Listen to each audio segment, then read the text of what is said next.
This story is titled, I Wasn't Invited to the Family Cruise, but they expected me to babysit while they are having fun, so I gave them a taste of karma. Hey everyone, before we jump into today's video, I need your help. We've noticed the channel is losing some traction, and subscribing is one of the best ways you can support us. It's quick, free, and it helps us keep bringing you awesome content. Your support means the world. Let's keep this channel growing together. Thanks so much. Now let's start the video. Hey Reddit, what's up? I usually just scroll through posts wondering, how could a family do something like that? Well, turns out my own family decided to give me a story worth posting. This has been sitting in my chest like a weight for the past week, and I need some perspective. I'm 30, single, no kids, and now apparently the designated family doormat. Here's the backstory. So I have that aunt, Linda, who's retiring after 40 years as a teacher. She's basically the matriarch of our family and the one who makes sure everyone stays connected. She organizes every holiday dinner, keeps track of all the birthdays, and even makes little care packages for the younger cousins when they start college. She's the glue that holds us all together. Naturally, her retirement is a big deal, and I was excited to celebrate with her. Or at least I was, until I found out I'm not actually part of the celebration. It all started last week when I was over at my parents' house for dinner. It was a typical evening. My mom fussing over what to make, my dad half watching TV, and my sister scrolling on her phone. We were chatting about random stuff, and I casually asked if anyone had ideas for a gift for Aunt Linda's retirement. That's when my sister, without even looking up from her phone, said, "Oh, we're giving her a group gift on the cruise." I just paused. What cruise? I thought I misheard her at first. I mean, surely if there was a family trip planned, I'd know about it, right? I laughed nervously and asked her what she was talking about. She looked up, clearly confused that I was confused. You know, the cruise? We've been planning it for months. All the grown-ups in the family are going? Don't tell me you forgot, she said, like I was the one who had somehow missed this massive piece of information. I turned to my mom for clarification, and she gave me this awkward smile, like she didn't want to be the one to break the news. It's a cruise to celebrate your aunt's retirement, she explained, followed by a few days in Hawaii. At that moment, I felt like I was in some kind of weird prank show. Everyone else knew about this elaborate trip, and I was completely in the dark. I asked why I wasn't told, and my mom gave me a nervous little chuckle before saying, "Well, we thought you'd be more help staying back." Staying back? Help with what? My sister chimed in like it was the most obvious thing in the world. The kids. You're so good with them, and it just made sense for you to stay and babysit while we're gone. Babysit. They wanted me to babysit. Now, let me paint the picture here. Between my sister, my cousin, and my other cousin, there are 4 kids under the age of 4. A 3-year-old, a 2-year-old, and twins who are just over a year old. And somehow, without even asking me, they had decided that I'd be perfectly fine staying behind to watch all of them. I stared at them in disbelief. Wait, so you're telling me you planned this whole trip, didn't invite me, and just assumed I'd be okay staying behind to babysit? My sister shrugged. Well, yeah. You're always so reliable and you don't have kids or anything to tie you down? It just made sense. Made sense to who? I looked at my mom, hoping for some kind of explanation that didn't make me feel like a complete afterthought. She gave me a weak smile and said, "We didn't mean to leave you out, honey. We just figured you'd understand. You've always been the responsible one." Responsible. That word felt like a slap in the face. I've always been the one who steps up when someone needs help, sure. I've watched the kids in emergencies, helped out with school pickups, and even covered for my sister when she had work conflicts. But this was on a whole different level. They didn't even have the decency to ask me. They just decided. My mom tried to smooth things over by saying they'd bring me back a souvenir, like that would somehow make up for being excluded. My sister, meanwhile, acted like I was overreacting. "It's not like you'd enjoy the cruise anyway," she said casually. "You're not a big fan of large crowds, right?" Excuse me? Now they were deciding what I would and wouldn't enjoy? I sat there trying to process everything. This wasn't just an oversight. This was deliberate. They had been planning this for months in a private Facebook group, one I wasn't part of. I don't use Facebook, and they all know that. They could have texted, called, or even mentioned it in passing during the dozens of family gatherings we've had. But they didn't. When I pointed out how hurtful it was to be excluded, my mom tried to deflect. "We didn't mean to upset you. It was just practical. Practical for them." I left shortly after, too angry to keep the conversation going. But as the days passed, the anger turned into something deeper. It wasn't just about the trip. It was about what this said about how my family sees me. I'm not a person with my own needs, plans, or desires. I'm just the reliable one, the helper, the one they can count on to sacrifice when it's convenient for them. I replayed the conversation in my head over and over. I thought about the times I'd dropped everything to help my sister when she was overwhelmed with her toddler, or how I'd rearranged my schedule to help my cousin when her twins were sick. I've always been there for them, and they couldn't even bother to ask me if I'd be okay with this. The more I thought about it, the more I realized this wasn't just a one-time thing. This is how they've always treated me. I've been so eager to help and be there for my family that I didn't even notice how often they took advantage of it. But this time, I'm done. I don't know how I'm going to handle this moving forward, but one thing's for sure. I'm not staying behind to babysit. Not this time. Tell me, guys, what you think. Have you ever been in that situation before? I'll post an update once I see how things unfold. Update 1 point. Hi, everyone. I'll keep you updated since this seems to be heading toward a worse road. All right, so after that disaster of a dinner, I spent a few days simmering in anger. I mean, how do you even wrap your head around something like that? Your entire family plans this huge, once-in-a-lifetime vacation, and not only do they not include you, but they expect you to just roll over and babysit for free? It felt so calculated, so deliberate, like they didn't even see me as part of the family. Just the help. I tried to cool off and think of how to address it without blowing up, but I wasn't going to let this slide. So I texted my sister a couple of days later and said I wanted to go on the cruise too. I figured, okay, if they didn't include me because they assumed I couldn't or wouldn't want to go, maybe I could salvage this by putting myself back in the mix. I even mentioned that I had some time off approved at work and could easily make the arrangements. Her response, "Sorry, there's no space left." What? I asked her what she meant, and she explained that the group had already secured their spots months ago and that the cruise was now sold out. She said something about how it was hard enough coordinating everything for the people who RSVP'd and that they couldn't exactly change plans now. I told her I didn't care if I wasn't on the group reservation. I'd book my own ticket. I could find my own accommodations. Hell, I'd even fly separately to Hawaii and meet them there if it came to that. I was trying to make it work, even though I was still hurt about being excluded in the first place. Then she hit me with, "Well, if you do decide to come, you'd need to figure out childcare first. We've already planned on you staying back with the kids." There it was again, the assumption. I reminded her, very calmly I might add, that nobody had asked me to babysit in the first place. I said it wasn't fair to exclude me and then dump childcare on me as if that was my only role in this family. I told her I wanted to celebrate Aunt Linda too, and that it wasn't right to just leave me out of such a big milestone. Her response? A half-baked apology that didn't even sound sincere. She said, "It was just an oversight. We didn't mean to hurt you." Then she added, "But it's not like we can change anything now. Everything's already set." At this point, I was done playing nice. I told her flat out that I wasn't babysitting and that if they couldn't find someone else, it wasn't my problem. She started getting defensive, saying things like, "We all have kids and you're the only one who doesn't," as if that somehow justified their behavior. I told her that wasn't my fault or my responsibility. I said, "You had months to tell me about this trip, and instead of including me, you decided to use me. That's not fair, and I'm not going along with it." After that, she stopped responding. I thought maybe she'd realized how messed up this all was, but no.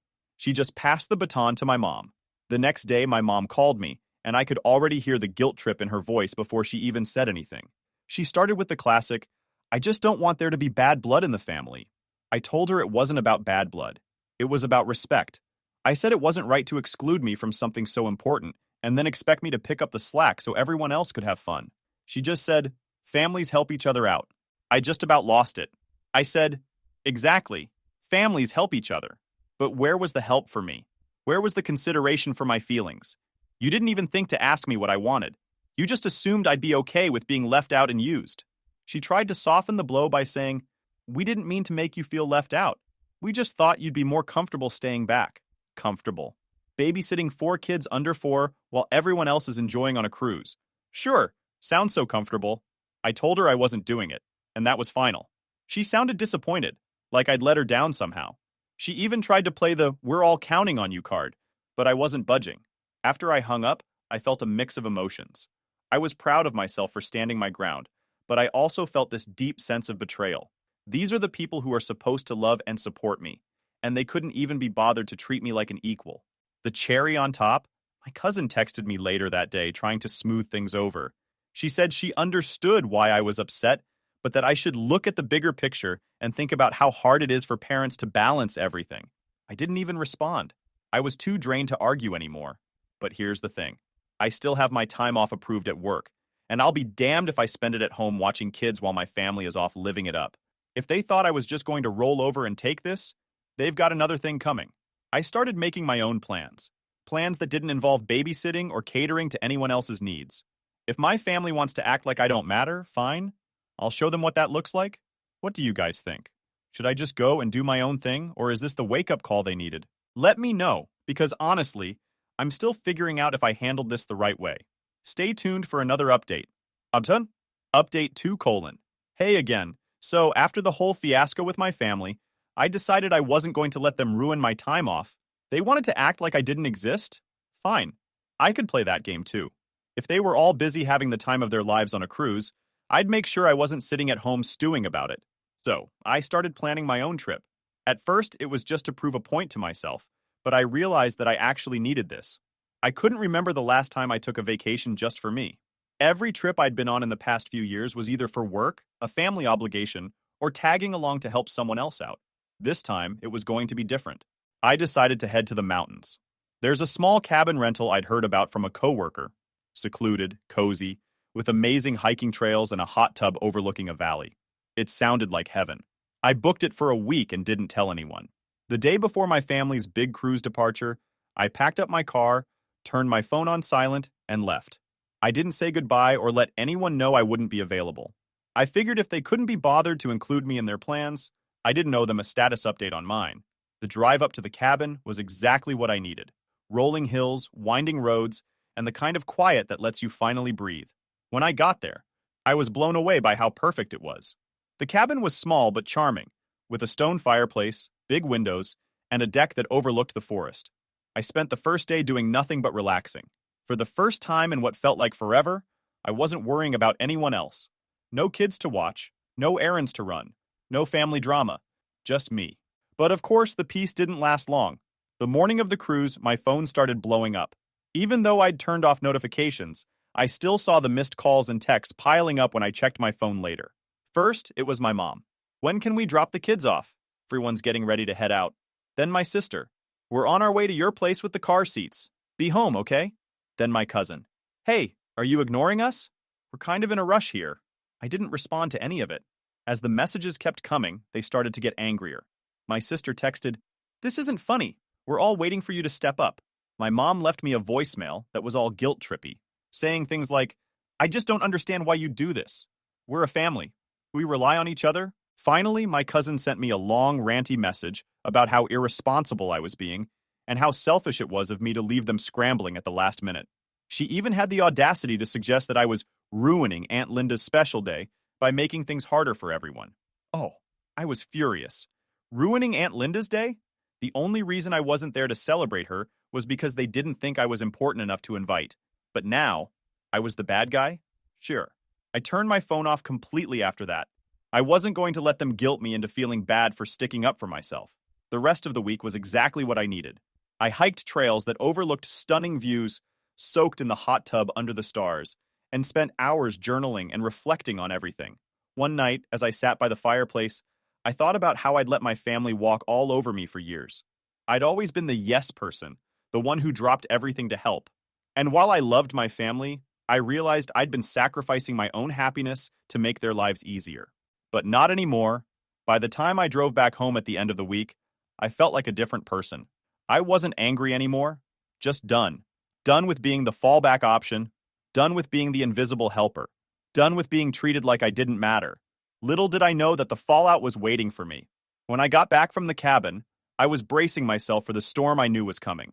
My family hadn't heard from me in over a week, and judging by the number of missed calls and texts, they were ready to let me have it. I walked into my house and barely had time to put my bags down before my phone started ringing. It was my mom. I debated letting it go to voicemail, but I figured I might as well get it over with. The second I answered, she launched into it. "Where were you? Do you have any idea what you've done?" She was angry and disappointed, which is her favorite way to make me feel like the worst person alive. I stayed calm and said, "I was on a trip, the same way you all were." That didn't go over well. She started going on about how my sister, my cousin, and my aunt had to scramble last minute because I wasn't there for the family. Apparently, when I didn't show up, they had to make emergency arrangements. My sister ended up leaving her 2-year-old with a friend. and my cousin had to cancel her cruise entirely to stay with her twins. And now they were all furious with me. They're saying you ruined the trip, my mom said. Ha, that's exactly what I wanted. I took a deep breath and asked her, why is it my fault that they made plans without me? Why is it my responsibility to fix a mess I didn't create? She tried to cut me off, but I wasn't done. You didn't invite me, Mom. You didn't even think to tell me about the trip until I stumbled across it by accident. And then, instead of apologizing, you all just assumed I'd stay back and babysit. Do you have any idea how hurtful that was? She went quiet for a moment before saying, we thought you'd understand. You've always been the reliable one. Reliable. There it was again. I told her, being reliable doesn't mean I'm your backup plan. I'm part of this family too, or at least I thought I was. But you made it clear that my only role here is to take care of everyone else while you all go off and have fun. That's not okay, and I'm not doing it anymore. She didn't like that at all. She started talking about how families sacrifice for each other, and how I was being selfish by refusing to help. I reminded her that families also respect each other, and nobody had respected me when they made these plans without including me. After that, she got defensive and said she didn't want to argue. Typical. When she realized I wasn't backing down, she hung up, but not before throwing in a, I hope you're happy with yourself for good measure. Their bullshit didn't stop there. Later that evening, I got a long, passive-aggressive text from my sister. She accused me of abandoning her and said that I left the family in the lurch when they needed me most.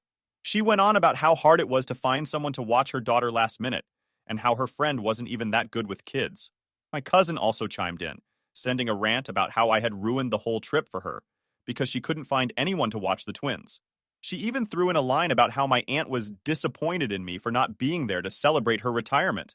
That one stung. I love my aunt, and I felt bad that I couldn't be there for her. But I reminded myself that it wasn't my fault. I wasn't even given the chance to be part of the celebration. I didn't respond to either of them. Instead, I sat down and wrote a message to the whole family in the group chat. Yes, the same one I wasn't included in when they were planning the trip. Hey everyone, I've been hearing a lot of blame being thrown my way for the issues with the trip, so let me set the record straight. First, I wasn't invited on the cruise. Nobody told me about it until I found out by accident. That alone was hurtful. But then I was expected to babysit without even being asked. Second, I'm not responsible for fixing problems that came from your own assumptions. If you needed my help, you should have asked. I'm part of this family, not your free nanny. Lastly, I need to set some boundaries.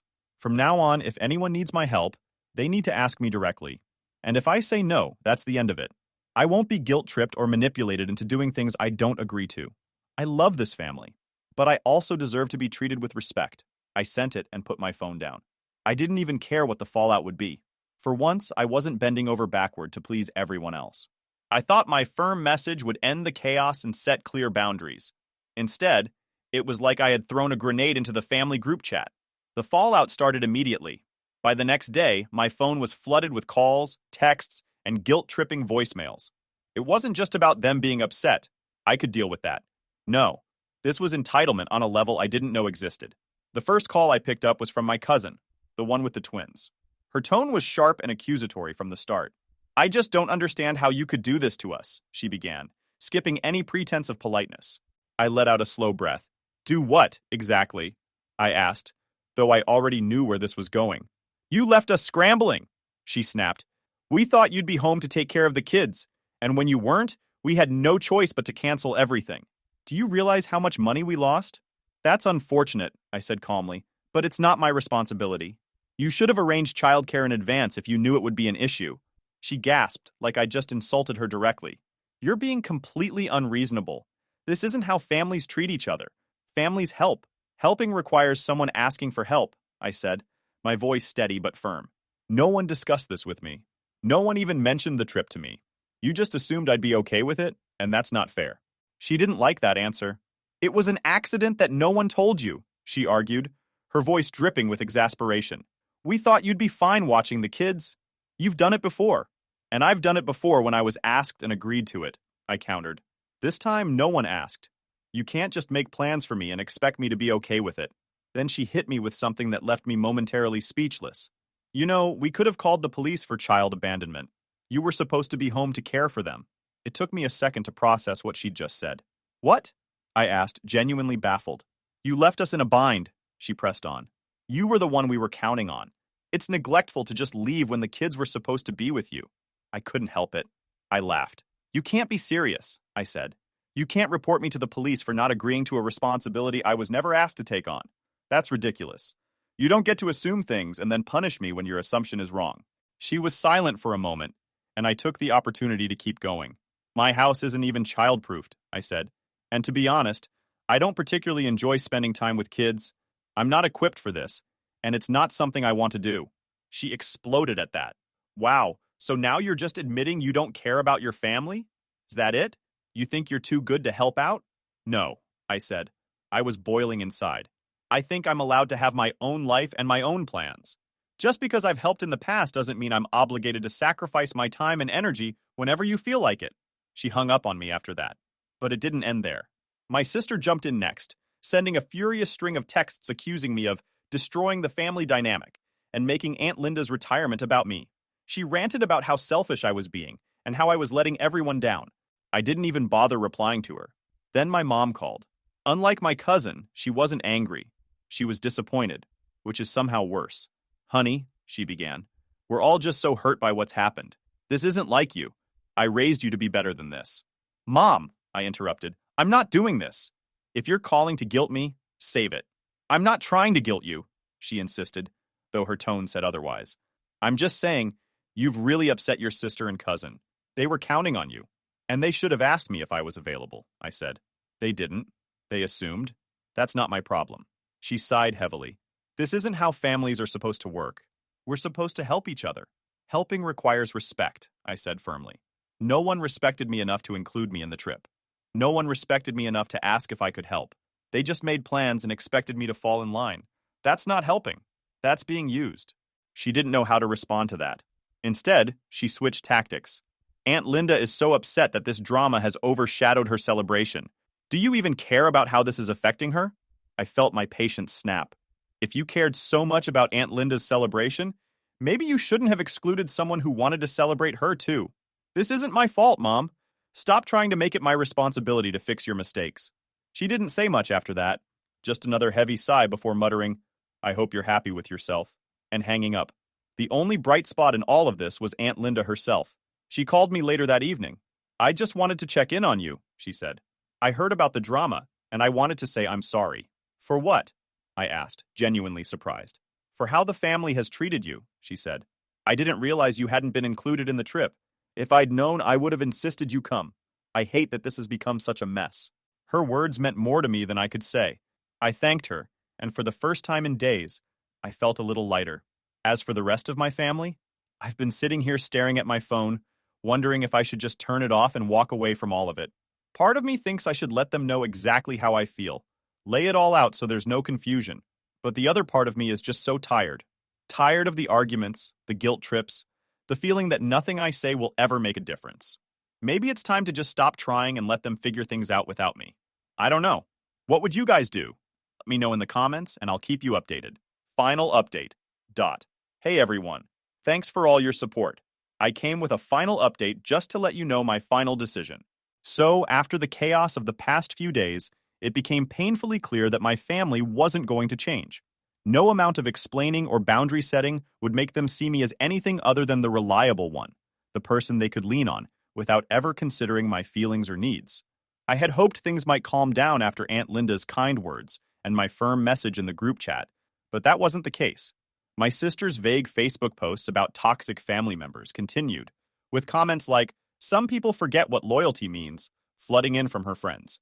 My cousin was still sending passive-aggressive texts, though I stopped reading them after the first couple.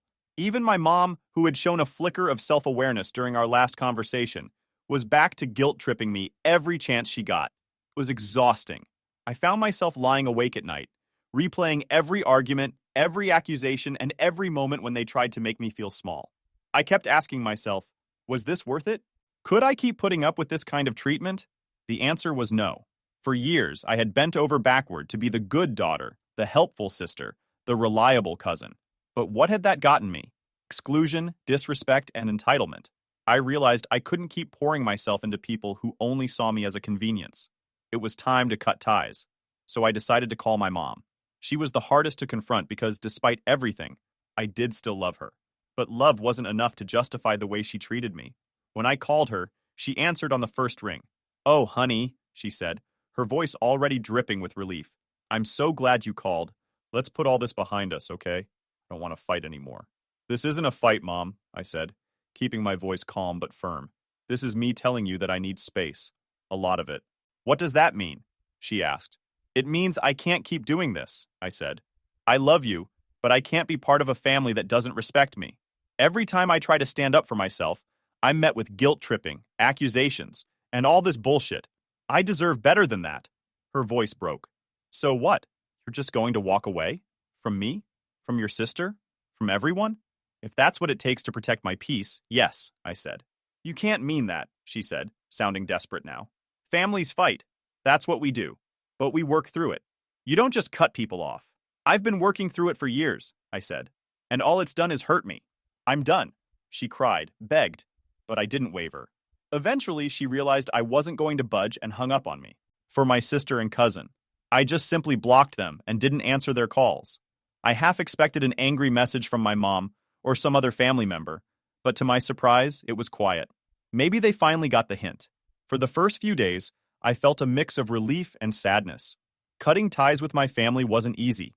These were people I had grown up with, celebrated holidays with, and leaned on during tough times. But at the same time, I realized most of those memories were one-sided. I had given so much of myself to them, but they had rarely given anything back.